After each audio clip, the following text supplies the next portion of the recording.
बुराड़ी विधानसभा क्षेत्र के गढ़ी खुसरो गांव स्थित केशव नगर एफ ब्लॉक में करीब 10 बुलडोजर जेसीबी मशीनों की मदद से दिल्ली विकास प्राधिकरण ने 2 दिनों तक लगातार तोड़फोड़ की कानूनी कार्रवाई की। इस दौरान करीब 50 से अधिक मकानों को डीडीए की जेसीबी मशीनों ने धराशाही कर दिया। इनमें से कई मकान करीब 10 से 15 साल पुराने बने हुए थे। अब यह लोग बेघर हो चुके हैं, अपने जीवन भर की खून पसीने की कमाई को गंवा चुके हैं। यक्ष प्रश्न यह खड़ा होता है कि आखिर इसके पीछे जिम्मेवार कौन है, किसकी वजह से लाखों रुपए लगाने के बावजूद गरीब लोग बेघर हो गए हैं। शासन और प्रशासन दोनों की भूमिका तमाशबीन बनी रही। हैरानी की बात यह है कि जिन निगम पार्षद, विधायक एवं सांसदों को इन गरीब लोगों ने अपना महत्वपूर्ण कीमती वोट देकर सत्ता के गलियारे तक पहुंचाया था और इन गरीब लोगों ने जनप्रतिनिधियों से यह उम्मीद की थी कि वह उनके अधिकारों की रक्षा करेंगे और उनके संरक्षक बनेंगे, परंतु इन गरीबों की उम्मीद उस समय धूमिल हो गई जब 2 दिनों तक लगातार दिल्ली विकास प्राधिकरण की जेसीबी मशीन गरीबों के मकानों को धराशायी करती रही और उन्हें बचाने के लिए कोई निगम पार्षद, विधायक या सांसद नहीं पहुंचा। ऐसा नहीं है कि यह लोग नहीं पहुंचे।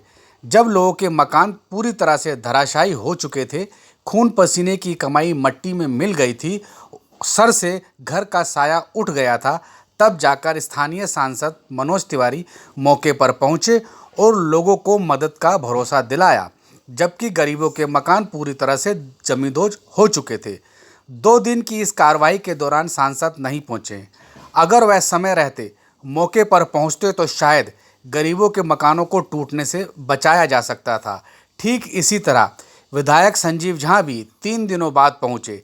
यह कहना गलत नहीं होगा कि दुखदायी स्थिति में भी राजनीतिक लोग अपनी राजनीति करने से बाज नहीं आए और एक दूसरे पर राजनीतिक आरोप लगाने से भी नहीं चूके।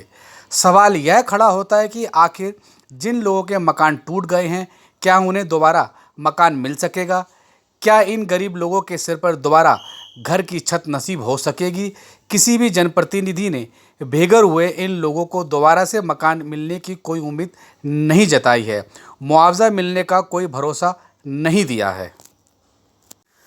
सांसद मनोज तिवारी ने ट्वीट कर डीडीए की प्रस्तावित सड़क योजना को नहर के दूसरी तरफ करने की जानकारी देते हुए केंद्रीय शहरी विकास मंत्री हरदीप पुरी और दिल्ली के उपराज्यपाल विनय कुमार सक्सेना का आभार भी जताया है। यह भी मालूम चला है कि तोड़फोड़ के दौरान सांसद मनोज तिवारी ने डीडीए अधिकारियों से मुलाकात की थी, लेकिन यहां तक पहुंचने के बावजूद डीडीए अधिकारियों ने कानूनी कार्रवाई को नहीं रोका। यहाँ एक और सवाल उठता है कि दिल्ली विकास प्राधिकरण के अधिकारी पिछले 3 महीनों से लोगों को बार बार नोटिस भेज रहे थे। उस दौरान सांसद और विधायक ने कोई ठोस कदम उठाना जरूरी क्यों नहीं समझा?